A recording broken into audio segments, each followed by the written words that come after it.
All right. So we reviewed a little bit today in class on like the major topics. I think just really quickly to recap, it's important to make sure that you have a good idea of just like where major events are taking place in this time period. Even if you were to go through and look at the vocab terms from the reading guides, or if you were to, look at, I've given you some timelines throughout the semester of some major events. Like if I said the 1820 to 1840 range, like if you knew that's a time period of like westward expansion, Andrew Jackson's presidency fits in there, things about like expanding political rights, things about tensions growing over slavery, economic changes, like the very beginning of the Industrial Revolution. Like that kind of stuff will help you put into place the rest of it. I would really look over again, names of people, names of vocab terms. You don't need to memorize entire definitions, but just being able to kind of associate certain people and vocab with time periods. As I look through the test, I think it's important that I tried not to make everything so like memorized based. It was more like, do you know the big picture stuff? Do you know and recognize, again, the people and the consequences and things in that time period? In terms of specific dates, Elaine, I know you were asking about that the other day. Specific dates, there's less about like what year did Thomas Jefferson get elected. It's more about like what time period did this fit into? What time period was the Spanish-American War? What time period was the Progressive Era? What time period would be considered the Gilded Age? Like what statements could we make about the Gilded Age? So for example, knowing that the Gilded Age is really the second half of the 19th century. So Gilded Age is like basically end of the Civil War up until about 1900. And knowing that like this is a time period where we have like intense industrial revolution. We have federal government policies or federal policies that are characterized by a term we call laissez-faire, hands-off, less regulations. How big businesses are becoming increasingly powerful and influential. The Gilded Age is a time period of intense immigration to the United States. Urbanization is taking place at a pretty rapid rate during the Gilded Age. There are conflicts with Native Americans out west. We talked about problems with farmers and miners and cattle ranchers in the Gilded Age. So you could almost start, I don't know if you want me to go through it, but start by looking at the chapters. Like we talked about, for instance, it's really chapter 23 through 27. It all fits into this time period, which is like the second half of the 19th century. It's all kind of concentrated in there. And I posted the chapter summaries on Schoology. It wouldn't be a bad thing to read through those. They're only about a half a page apiece, just to kind of see the big picture if that's something that you tend to struggle with. Yeah, question? Will the Gilded Age overlap with Reconstruction? It does. And the Gilded Age, so the question is, does the Gilded Age overlap with Reconstruction? It does. But our textbook kind of separates them. Reconstruction is very specific to how to reunite North and South after the Civil War and how to try and protect the rights that African Americans were afforded by the 13th, 14th, and 15th Amendments. But they do overlap. And in some ways, if you think about it, right, the Gilded Age is characterized by the federal government not having a heavy role in regulating and having a heavy hand in regulating businesses and economic regulations. Like, why did Reconstruction ultimately fail? Because the federal government didn't regulate and force the South to abide by the regulations and the rules of Reconstruction. So it kind of fits that same mentality, like a more hands-off approach. And when you allow the South to return to this hands-off approach, with removing the troops, then the gains that were made during Reconstruction end. And remember that Reconstruction ends in 1877, like right here. the end of Reconstruction. That's the Compromise of 1877, which stemmed from the whole election of 1876. Does anyone have specific questions about any terms or time periods or topics? Like, I'm happy to go through some stuff, but I want to at least give you opportunities to do that. Yeah? Can you talk about the 3 stages of Reconstruction? Mm-hmm. The 3 stages of Reconstruction. So here's just the quick overview. Reconstruction starts immediately after the Civil War ends. Even before the Civil War ended, Reconstruction was being talked about. What do you do when the North and the South stop fighting? What's that going to look like? There are 2 main phases of Reconstruction. So there's 2 phases. Phase 1 is presidential Reconstruction. Phase 1 lasts 1 year. Presidential Reconstruction lasts 1 year. 1865, and it's over by the beginning of 1866. Lincoln had a plan. His plan was what was called the 10% plan, saying that 10% of former Confederate states, 10% of their white male population, had to sign a pledge, an oath to the federal government. And once they did that, and that state ratified the 13th Amendment, they could join the Union. Lincoln wanted a quick reunification of North and South. He thought it was like, there's no sense in trying to prolong it. He thought it would be worse. It would make people angry. You ever pulled a Band-Aid off real slow? It's terrible. It's better to just get it over with quickly, right? It might hurt in the beginning. And that's kind of Lincoln's strategy. He wanted to reunite real quick. Lincoln got assassinated. The president that took over for him was Andrew Johnson. Andrew Johnson's this guy right here. Andrew Johnson, he stuck with Lincoln's plan. The problem was, it quickly became apparent that although southern states met those requirements, the 10% plan, and ratified the 13th Amendment, they had no intention of guaranteeing any sort of rights to African Americans in the South. You immediately got black codes that were passed at each state level government that said, African Americans could not own these types of jobs and could not go to school and had to have passes walking certain places. They couldn't serve on juries, like all of these regulations. There wasn't slavery, although there was sharecropping and tenant farming, but more or less it was the same that was going on before the Civil War. And so, plus you had groups like the KKK that was starting to form. And so the federal government wanted to Congress specifically wanted to up the requirements. This isn't working. But Andrew Johnson said, no, Reconstruction's over. In December, he gave a speech and he was like, Reconstruction is over. We've achieved reunification. And the southern states wound up electing basically the same representatives that were there before the Civil War right back to Congress. And so what happened in a nutshell is Congress slammed the door on those southern politicians and said, no, you're not allowed to come back to Congress. We're imposing new regulations. So phase 2 was congressional Reconstruction. Congress said, we will decide what the requirements are. And when Andrew Johnson tried to veto those laws that were being passed, Congress just had enough support and they overrode all of the vetoes. And so there's 2 parts to congressional Reconstruction. There's 2 phases within that. The first one's called moderate Reconstruction, and the only extra requirement was to ratify the 14th Amendment. So Congress went to work, they passed the 14th Amendment, they say southern states, okay, you've ratified the 13th Amendment, now you got to ratify the 14th Amendment, which was meant to guarantee citizenship to all people, regardless of race. That did not include voting, although many politicians in Congress wanted to grant voting rights to African Americans in the South.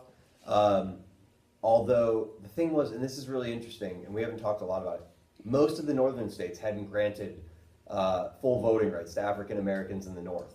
And so that was a pretty contentious point. And so that was why the 14th Amendment didn't quite go that extra mile to include voting rights. Also, there was a big debate about whether women should be included in voting rights in a voting right amendment, and so that one became controversial. The 14th Amendment was passed. It was ratified by most of the southern states.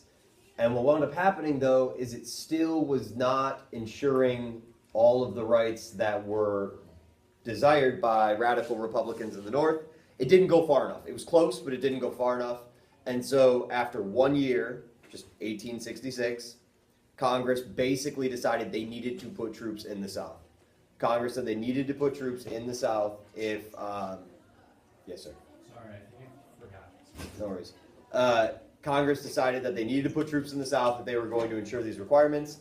So 1867 is when radical congressional reconstruction or military reconstruction started. I think that's me. Oh, this is yours? Yeah, I think so. Oh, okay. Sorry. No worries. Let me make sure. Yeah, it's definitely me. Sorry about that. No worries.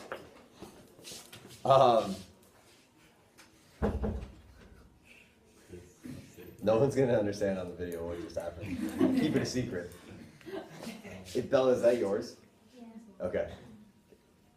Sorry. All right. So, anyways, the radical or the military reconstruction that lasted about 10 years, so almost a decade. So it was 1 year, 10 years, and that at that point, that's when things got better. Like there was troops in the South, there was voting rights. You saw a bunch of dozens of black politicians that were being elected at the state level, some at the federal level. We had like two black senators. We had a number of black members in the House of Representatives. I mean, things were improving. The problem was in 1873, there was a panic, there was a depression. The federal government wound up not having the resources or the desire to necessarily continue Reconstruction policies. It's expensive to keep troops placed in the South. So there was pushback on whether or not the government should be putting all this effort in. And then in 1876, the election was so close, there wound up being this corrupt deal that was struck. It was called the Compromise of 1877. Rutherford B. Hayes became president, but in return, all of the troops were removed from the South. And so that was the election between Samuel Tilden and Rutherford B. Hayes, and it's sad. And basically, they couldn't figure out who had won the election, and like a special committee was formed, and they just went into a back room and they said, "What are we going to do?" And they wound up saying, "All right, Republicans, you can win the election, but we're going to remove all of the troops from the South." It would be like if the election was so close between Hillary Clinton and Donald Trump, they didn't know what to do, and so they just sat in the back room and they said, "All right, who's going to win this presidency? We don't know. We can't count. There's no way we're going to tell." And if you walked out and it was like, well, Donald Trump is the president, but we're going to actually make it an amendment that, the Obamacare wasn't going to be overturned. And they just they conceded something to win the presidency. And that's what wound up happening with the election of 1876. And here's the most important part. We haven't quite gotten through all this. When the troops were removed, things just turned completely around. All of those gains went by the wayside. It was immediately a situation where there was intimidation, poll taxes, literacy tests passed to ensure black people weren't voting in the South. Sadly, you had laws passed that started segregating schools, restaurants, everything. Everything became segregated. And then that whole policy of segregation worked its way to the Supreme Court. And in the Supreme Court case, Plessy versus Ferguson, the Supreme Court said, yes, this is okay. It's completely fine. If you have separate facilities, as long as they're equal, you're good to go. And the problem was none of those were equal. So it was basically 80 to 90 years of this segregation and what they call the Jim Crow South following the end of Reconstruction. So we'll get more into that as we go forward. That's all you would need to know about Reconstruction. Again, Andrew Johnson, Lincoln's plan that Congress, after a year, basically said, no, we're going to take this over. It took Congress a while to figure out what they needed to do. There was debate between radical Republicans and moderate Republicans. Eventually, they decided on troops in the South. Troops were there, things got better. Troops were removed, things got worse. And the whole thing's 12 years long. Yeah? For the next thing, could you go over like Madison's presidency? Presidency? And like the significant Supreme Court cases. Yeah, sure. So we'll go over Madison and Supreme Court cases. What did you want to cover? I just had a question, because on your review guide, you asked what the significance was of the election of 1796. 1796? Yeah, It's the first time we had political parties. okay. So Washington was president from 1789 to 1796. And then when John Adams ran against Thomas Jefferson, it's the first time we had political parties. So if we could go back real quick to James Madison's presidency. Like there's not so much that you need to know in terms of all of the things that happen. There's just some major events and then a couple like trend stuff. So James Madison, who's considered like the father of the Constitution, he's the guy that came up with the whole Virginia plan at the Constitutional Convention. He's a smart dude. He became president in 1808. He's elected president, and he will serve until 1816. He's the guy that is president when we go to war with Great Britain in the War of 1812. That's first and foremost the most important thing. They call it Madison's War. He really didn't want to, he wanted to avoid war, and he just felt like he really couldn't. Madison's like an intellectual guy. He had all of these like thoughts about what he wanted to do in terms of like domestic policy, and he winds up, his whole presidency is kind of dominated by the War of 1812. Same thing kind of with Woodrow Wilson, actually. Ironically enough, he gets elected in 1912 and wants to do all this stuff from a domestic standpoint and gets dragged into, I never really thought about that, but Woodrow Wilson gets dragged into a war, a European war, and he wanted to stay out of it. World War I. Madison gets dragged into a war with Great Britain, wanted to stay out of it, and it wound up kind of defining his presidency. So that's first and foremost. The other thing that you should know is that during Madison's presidency, this growing tension with Great Britain, it in many ways caused the United States to have to start producing some of their own manufactured goods. So Thomas Jefferson, when he was president, ordered an embargo on all goods being traded between the United States and Great Britain. Well, if you can't import any of the manufactured goods from Great Britain, like you got to start figuring out how to do it yourself. Madison extended this embargo, although he altered it a little bit, but it was in some ways the beginning of American textile factories, especially in the Northeast. And so that's something that we see. It's the beginning of change in the Northeastern economy, and some of those like mid-Atlantic states like New York and New Jersey and places like that. The other thing that you should be aware of is we have continued like pushing westward of American settlers. So that's something that's going to continue happening. You're going to see some new states, Kentucky, Tennessee, Ohio, will be added into the Union. It will be continuing conflict with Native Americans on the western frontier. That'll be happening during Madison's presidency. The piece about the Supreme Court cases relates to, and this is probably the second most important thing. Next to the War of 1812, the biggest topic during those early 18-teen years is how much involvement should the federal government have in promoting the American economy and connecting the country with roads and canals and things like that? How involved was the federal government going to be in settling disputes over trade and involved in the economy and in protecting American businesses?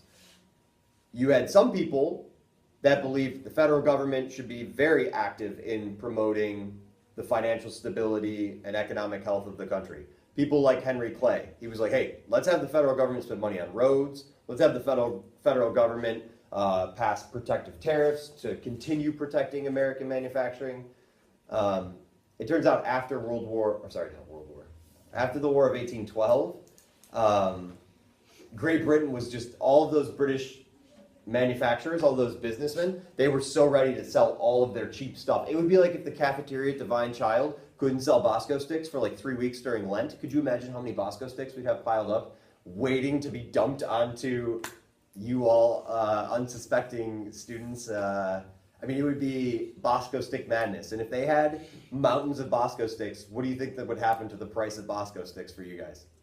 They would go down. They would just have the supply. So it was the same thing. So if you didn't pass tariffs, all of a sudden you were going to get all of these cheap manufactured goods from Great Britain, and that would put all of those little, American manufacturers out of business. And so that's why there was a big push to protect that stuff.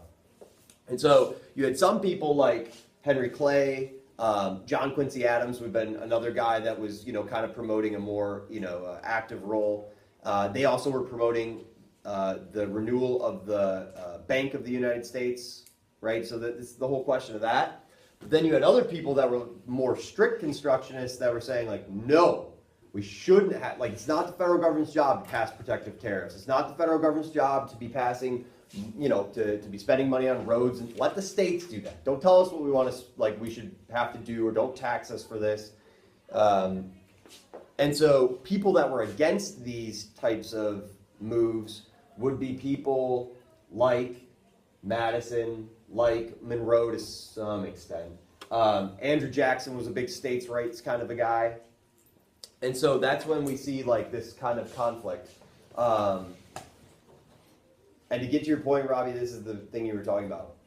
The Supreme Court had a huge role in deciding if the states had more power or the federal government had more power.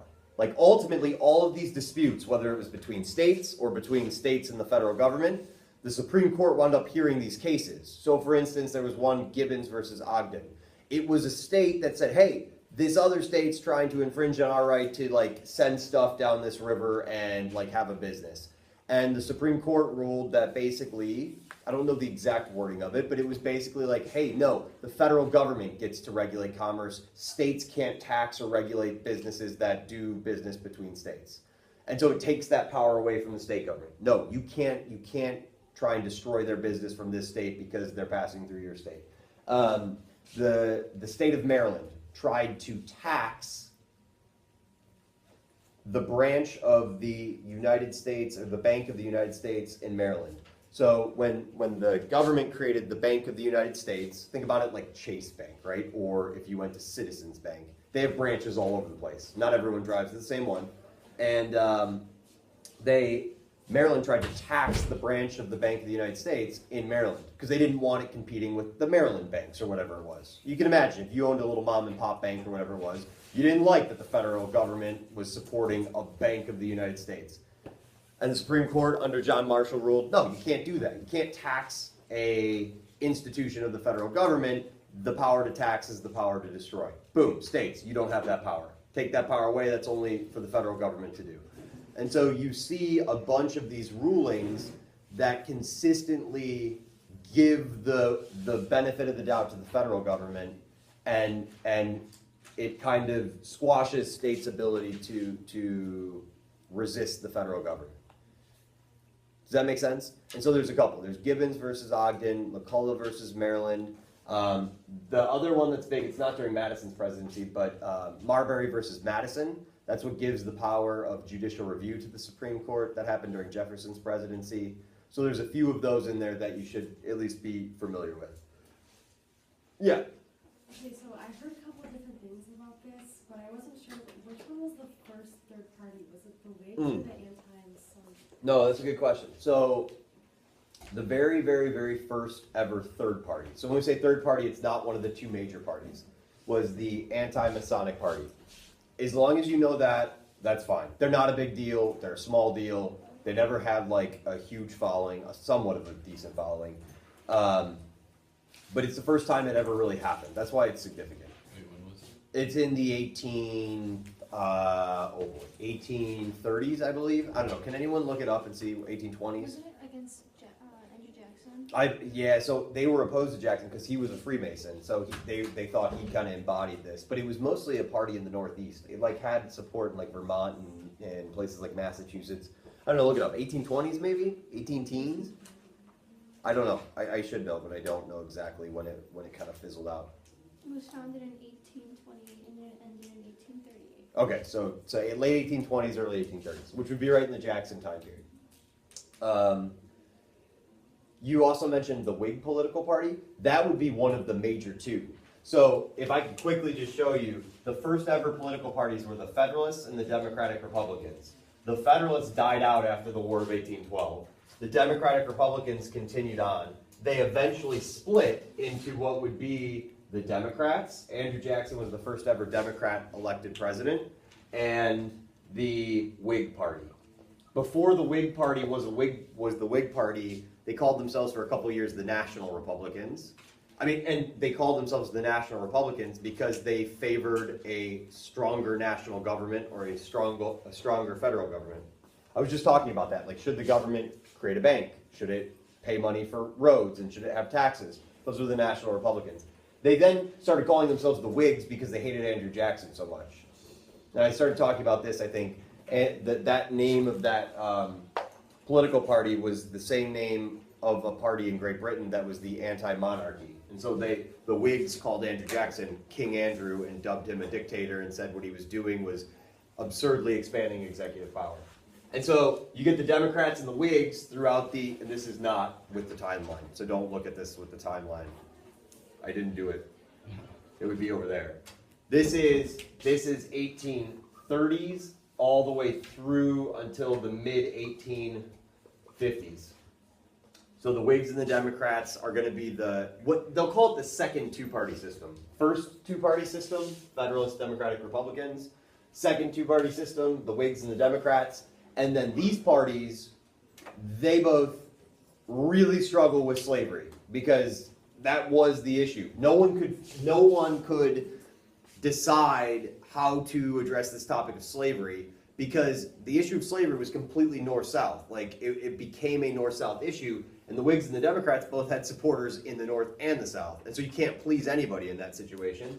And so the Whig Party died out. In 1854, the Kansas-Nebraska Act was passed, which wound up overturning the Missouri Compromise and opened up Kansas and Nebraska to the possibility of slavery.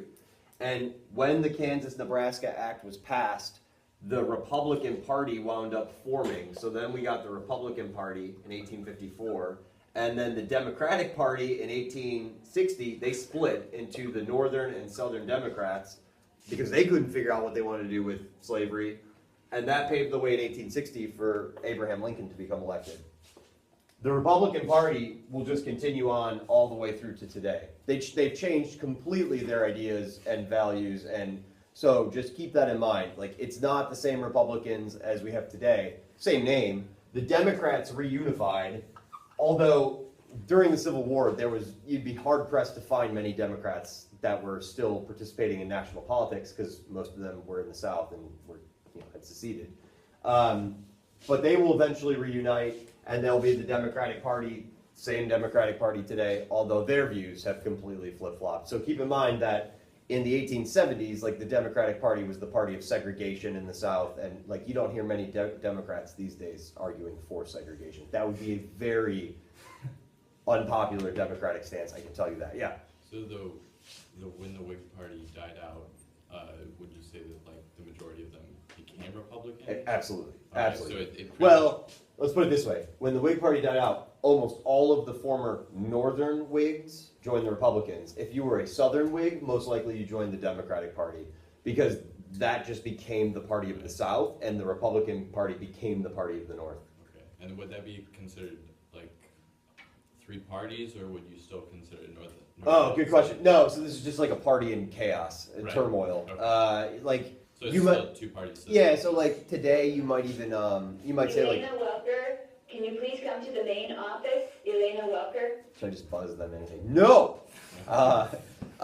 You might say that like the Republican Party today is kind of fractured in Right. some senses. So like we have Tea Party Republicans who are very conservative, and we have more moderate Republicans. We would still say it's all the Republican Party. They just have a bit of an identity crisis. You might even say the same thing about Democrats. We've got like Bernie Sanders, like this, really liberal Democrat. We've got other Democrats that are more moderate, and so, part of the reason why we're not passing much real legislation these days. Yeah. So did you say that kind of what triggered the formation of the Republican Party was the Kansas-Nebraska Act, and then Yes. abolitionists were moving into Yes. Kansas? Absolutely, yes. What would we need to know about the Free Soil Party? What will The we? Free Soilers? Oh, so the Free Soil Party was a party that was a third party that their main issue was keeping slavery from expanding to the Western Territory. They were totally against slavery expanding. They didn't care if it stayed where it was. They were totally against slavery expanding into new territory in the West. Most people who were considered free soilers were from states in the Midwest, like, you know, Indiana, Illinois, Ohio, those Midwestern, Michigan. There were some free soilers in Michigan. And most of them were not like radical abolitionists. The free soilers were about keeping slavery out of Western territories so you could have more jobs and economic opportunity. So it wasn't a bunch of large plantations. We could have like smaller farms. That's the whole idea of the free soilers. And so when the Republican Party was created, most of those free soilers wound up voting for Republican candidates because it just aligned better with what they were asking for. Although in this election in 1860, the Northern Democrat was a guy named Stephen Douglas. Some free soilers might have voted for him, but he was saying like, hey, if people want to vote for slavery to exist in these territories, they can vote for it. That's like popular sovereignty, right? Let the people decide. To some people, that was not good. That meant there could be slavery in these territories, so they just wound up voting for the Republican Party. So that's the Free Soil Party, yeah. And we also, what point should we know about the Hamiltonian 5-point plan? Just know like what Hamilton was advocating for. So it was he wanted the Bank of the United States to promote economic stability. Hamilton wanted to tax whiskey, because why not tax booze? Seems like a good place to get revenue from. So a bank, tax on booze. It was called an excise tax. He wanted, he proposed having the states,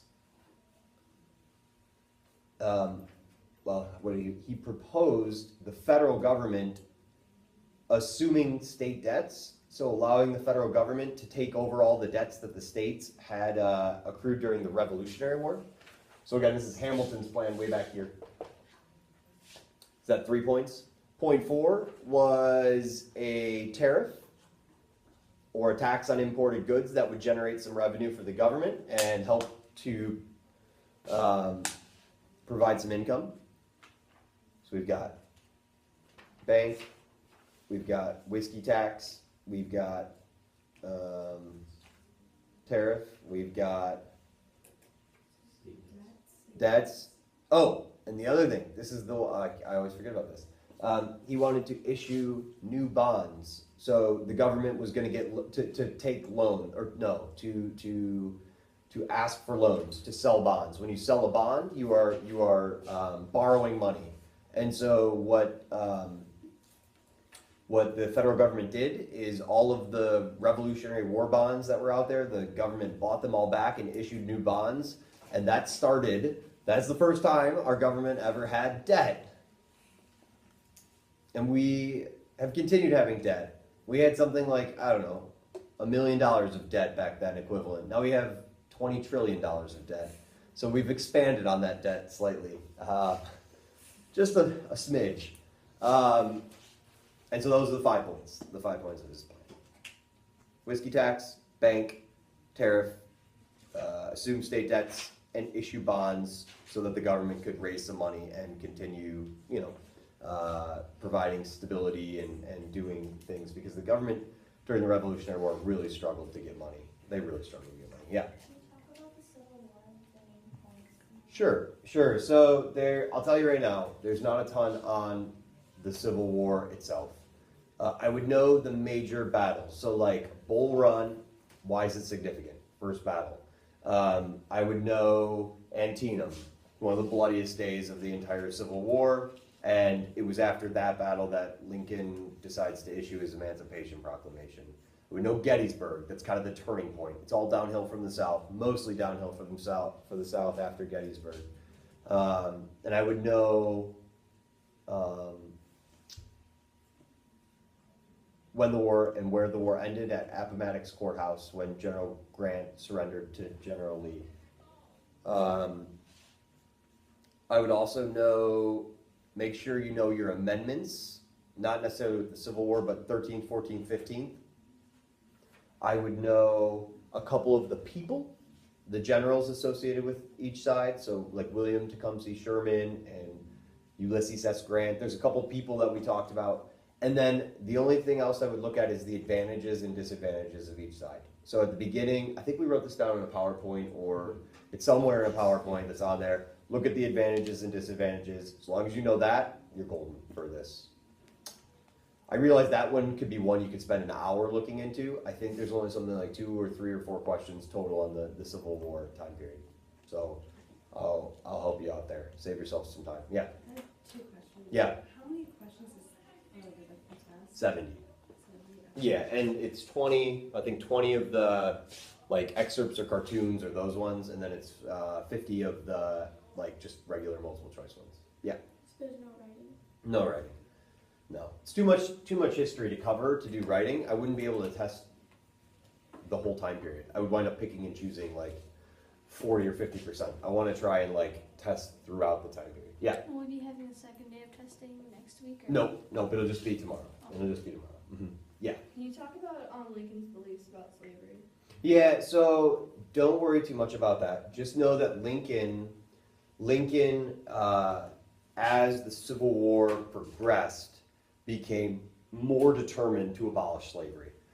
He, at the beginning, when he got elected, said that he had no intention of abolishing slavery where it existed.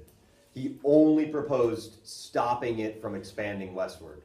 But by 1863, he's now saying, I'm emancipating the slaves. I know that the South probably isn't paying attention to this. But now all of a sudden, he's proposing this emancipation, and then he supports the 13th Amendment. And so he grew more persistent in his desire to abolish slavery. Most people believe he probably wanted to do that from the outset, but he was trying to work, compromise, and so that's there. The other thing is you should know that Lincoln also took actions that, weren't, that were, they pushed the limits of like what was legal and illegal for the federal government to do. He wound up sending in troops to Maryland and had supervised voting. He arrested people who were openly in the street saying like, we should secede, Maryland should secede. Like he limited First Amendment rights because he thought he had to. And he probably did have to. Like, Maryland's above Washington, D.C. You can't have Virginia below and Maryland above and have them both be your enemy. It's just not something that you want to have. So he was willing to kind of like try and toe the line to keep the border states from seceding. So that's all I would know about Lincoln's beliefs. We'll go here, and here. Yeah. Can we go over like a list of all the key people that are very important to this test? Too many. I can tell you a couple like general things. Yeah. I'll tell you a couple general ones. Let me take these other questions and I'll point you in the right direction there. Yeah. What would you say was the main point that sparked the People's Party? Like the formation of it? Okay, so the People's Party is the 1890s. It's a good question because I know there's several questions on this. The People's Party, which forms in the 1890s, is really just the culmination of people who are angry and upset in the West, primarily. And they're upset because of the power and wealth and influence of big businesses and trusts. They see the federal government as just being in the pockets of these big business owners like the Rockefeller and the Vanderbilts and the Carnegie and the Swift and the Armour.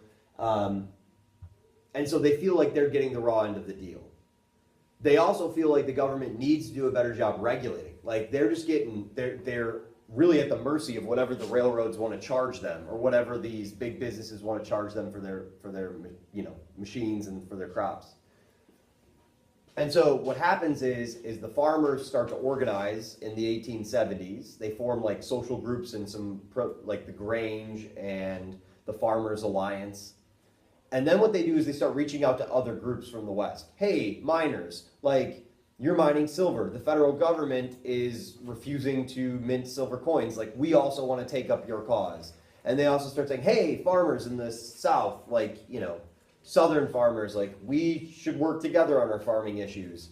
And then they attempt to reach out and say, hey, industrial workers in the East, like we should unite together. They come close, but they ultimately fail. And so the Populist Party is really a coalition of people from lower classes, especially in the West, who are unhappy And they really, the progressive, or the Populist Party is like a progressive party before the progressive era. They kind of set the stage for the progressive era in the years to come.